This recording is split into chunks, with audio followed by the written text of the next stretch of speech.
నువ్వెవర్రా? వాడు ఏమన్నాడో విన్నావుగా? వాడు అన్న దాంట్లో తప్పే ఉంది. ఎవరి పని వాడు చూసుకుంటే చాలు. అలా అయితే నేను నిన్ను ఎప్పుడో కొట్టుండాలి కదరా.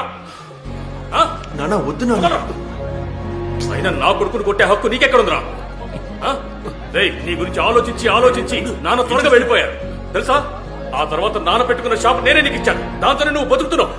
అలాంటి నువ్వు నా కొడుకుని తక్కువ చేసి మాట్లాడతావా? రే ఏంట్రా, చుట్టాలందరూ ఉండగా ఎందుకురా గొడవ? అలాగా చెప్పాలనుకున్న దాన్ని అప్పుడే చెప్పేయాలి. చుట్టూ ఎంతమంది ఉన్నా సరే చెప్పేయాలి. అదే కదా ఇంతకు ముందు మీరు నాతో చెప్పారు. అందుకే ఇది ఇప్పుడు చెప్తేనే కరెక్ట్ గా ఉంటుంది. నలుగురు ముందు చెప్తేనే వీడికి బుద్ధి వస్తుంది. ఉద్యోగం సద్యోగం లేకుండా బేవర్స్ గా తిరుగుతున్నాడు. వీడికి సపోర్ట్ చేస్తున్నావు. నీకు సిగ్గుగా లేదంట్రా?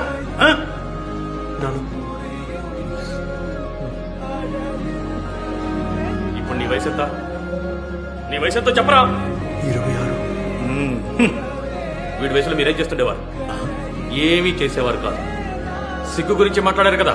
కోళికోట్లో పక్కింట్లో ఒక అమ్మాయితో మిమ్మల్ని చూసి కట్టి పడేసినప్పుడు ఆ రోజు మన నాన్న పడిన బాధలో 1000వ వంతు కూడా వీడి వల్ల నేను ఎప్పుడు అనుభవించలేదు. ఒకళ్ళకి నీతులు చెప్పేటప్పుడు వాళ్ళ గురించి కాస్త ఆలోచించుకోవాలి. అప్పుడు నీతులు చెప్పాలి. నా కొడుకు ఎలా బతకాలో వాడికి తెలుసు. వాడికి ఎవరో నీతులు చెప్పక్కర్లేదు.